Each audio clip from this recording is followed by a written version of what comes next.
What's going on, YouTube, and welcome back to the channel. I hope you guys are having a great start to your Thursday. So let's go ahead and get into this drama involving Tamar and David. So if you guys don't know, David filed a restraining order against Tamar claiming DV. All right, D is in dog, V is in Vince.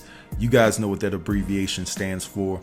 But anyway, yeah, so he filed a restraining order against Tamar, and Tamar debunked those rumors by coming out saying that, David was actually the one that was aggressive with her on multiple occasions. So Tamar said that it all started when David was taking her to check into a mental health facility, and they got into an argument and things of that nature. And whatever transpired during that argument, Tamar told David that he was with her for the wrong reasons, according to what Tamar is saying. So Tamar is also saying that David was actually releasing information about her state, her mental state, to the public without her consent. So Tamar found that to be a bit disrespectful, and I agree with her. Now, Tamar also said that David threatened to end both of their lives, and she also says that she only got physical with him after he got physical with her, and that he grabbed her by the arm. He bruised her arm very bad, and the only reason why she didn't go to the police is that she didn't want to mess up his business. Tamar also questioned a recent outing that David had with her son Logan, and I believe his mom. They went to the beach together, and Tamar had some questions about why would he post that on social media. Logan, and today we're at Zuma with Sonic Mom. We're having a good time over here. We're going to give Mom a little break. Oh, we're going to have the best time in the world. What are we going to do in there? We're going to go swimming. And as you see, these glasses are brand new. I just got them at the mall. We got Mom carrying all the bags. You can't have right now, You got to carry all the bags. Anyway, we're going to have a wonderful time over here. Yes. We're going to have the best time. We're going to play. And I got I got Sonic Mom over here who's holding us back a little bit. Well, she's 81 years old, so we'll let it pass, Is she actually 81 years old? Yes, she is. She's like you're almost as old as her now, aren't you? No. You know who's almost as old as her? Who? Pop Pop. Pop Pop? Oh. He's 70. No, Pop Pop is 72, right? 75. 75? Oh, he's gonna be mad if you think he's that old. Anyway, we're gonna have the best time in the world, guys. We'll see you later. The seagull. Wow, look at that. Guys. Look at the seagull. Bye. Wow, look at that. That is so. Now, with him posting that on social media, Tamar also, brought it to his attention that she feels that David is again around her for the wrong reasons. So to me, with David posting this video of him taking her son and Vince's son to the beach, seems like David is a real hardcore attention seeker, and it's not a good look. I don't know how Vince feels about this, even though they have a good relationship from what I can see, Vince and David, but at the same time, I wouldn't want you posting my son on social media, taking him to the beach. That's just my personal opinion, because it opens up the door for people to criticize, like, Vince, like, are you spending quality time with your son as well, and things of that nature. I just don't think it's a good look. And he was just looking for kudos out of posting the video of him taking her son to the beach.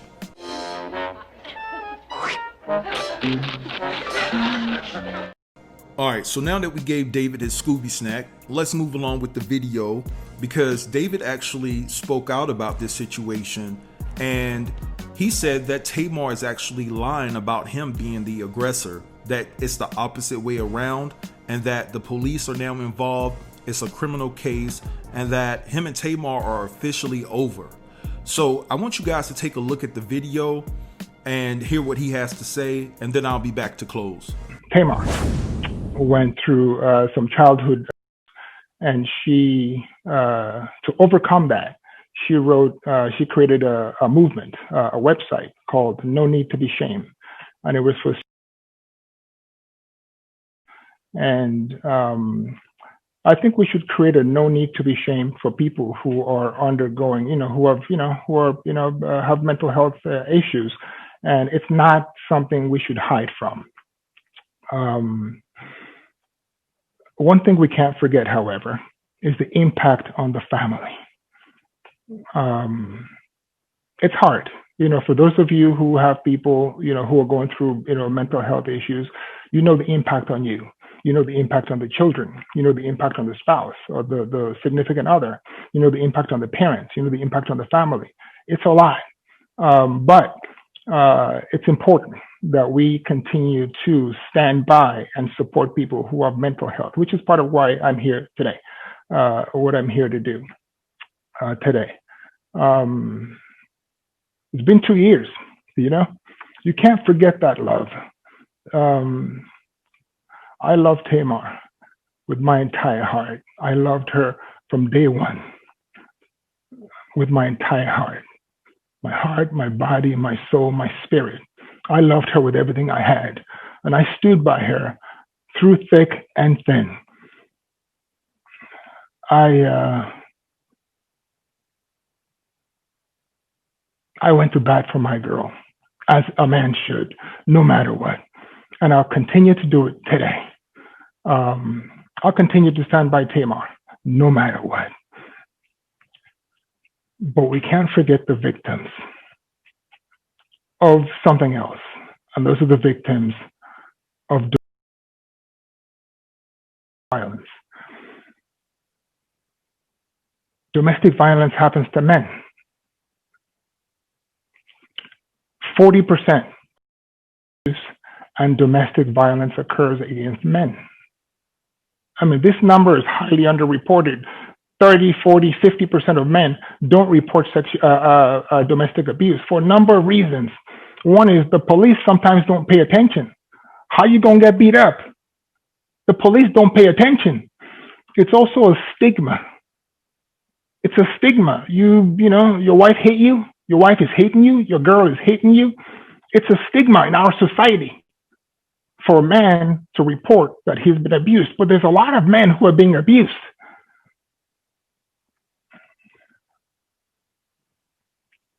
Every Black man also carries a stigma of being an aggressive Black man, somebody who, you know, you can't tame, somebody who's aggressive. And it's really sad. You know, I remember, you know, there was somebody who attacked Tamar a few months ago. I thought very unfair at the time and now about, you know, something. It was a lady who attacked her on social media about something she did in her past with a guy who they said was married, which, you know, I still believe to be, you know, not something that is true, you know, despite what people say. And I got on her case for the only reason being, you can't attack while we're trying as a people, Black people in America, to overcome racial injustice and you know, all the bad things that have happened to us. We can't be attacking each other. And when she attacked, you know, Tamar, I came to her defense because I didn't believe it was right for one Black woman to attack another Black woman in America. We should stand together. So I'm going to make a pledge. I will not subscribe to that, us attacking each other. We must just speak the truth. We can't attack. I will never bring myself to attack Tamar, somebody I've spent so long with. I never will. It's just not something I will do. I'll speak the truth. Here's the truth. I've been a victim of domestic violence, domestic assault. I was attacked. I was driving on high speed, and I was attacked. A blow to my neck, my jugular. For those of you who know about medicine and the jugular, that's what carries blood to your brain. When you're hit there, it discombobulates you. And I thought I was gonna crash. You know, but I was driving fast. I had to call my mom. I called my mom. A 50-year-old guy happened to call his mom when he's driving, and my mom started praying. Tamar was in the car. My mom started praying, only to find out that after the blow, I was being secretly recorded. Something that's illegal and unfair. And the tapes being sent to my family. The tapes of me in distress, in pain, calling my mom, were being sent to my family and other people.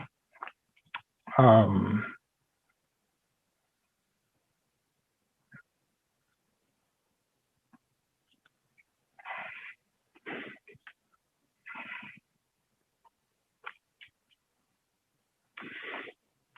um,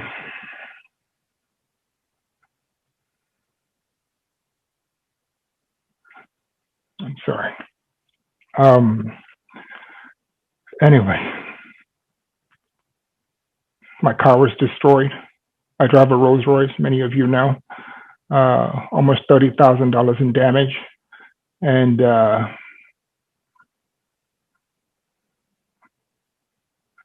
I can't really continue to speak about this because the cops are involved.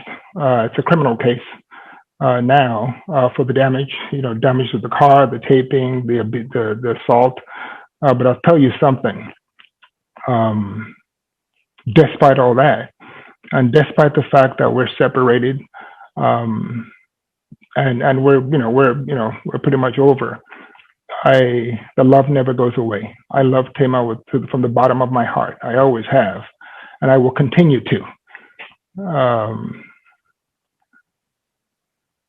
No matter what she needs, I'll be there as a support for her. The way I've been from day one.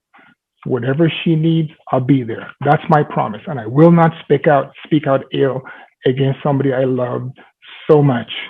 I've always loved. So I want to end with one thing, a phrase, which was sent to me by my cousin.